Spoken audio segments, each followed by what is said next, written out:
আসসালামু আলাইকুম, কেমন আছেন আপনারা সবাই? আশা করছি ভালো আছেন এবং সুস্থ আছেন। আজকে আমি আপনাদেরকে পাকা আম দিয়ে ম্যাঙ্গো স্মুদি করে দেখাবো। আসুন তাহলে করা যাক। একটি ব্লেন্ডারের জগ নিলাম, এতে 1 কাপ লিকুইড দুধ দিয়ে দিলাম। 2 কাপ পাকা আম কিউব করে কেটে দিয়ে দিলাম। 1 কাপ ভ্যানিলা আইসক্রিম, আপনারা চাইলে ম্যাঙ্গো আইসক্রিমটাও দিয়ে দিতে পারবেন। 1 টেবিল চামচ চিনি। এখন আমি ব্লেন্ডার করব 3 মিনিট।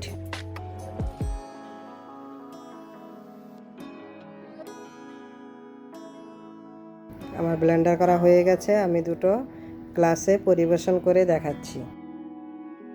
গ্লাস দুটোতে আমি কিছু আইস কিউব দিয়ে নিচ্ছি।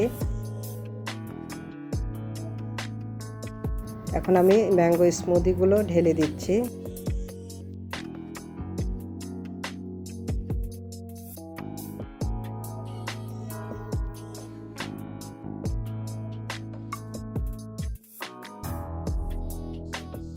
গার্নিশিংয়ের জন্য আমি গুঁড়া দুধ ছিটিয়ে দিলাম। এটা অপশনাল, না চাইলে স্কিপ করতে পারেন। এবার দুটো স্ট্র দিয়ে দিলাম। এখন আমার ম্যাঙ্গো স্মুদিটা রেডি। এখন বাজারে প্রচুর পাকা আম পাওয়া যাচ্ছে। এই গরমে আপনারা পাকা আম দিয়ে এই স্মুদিটি ট্রাই করতে পারেন।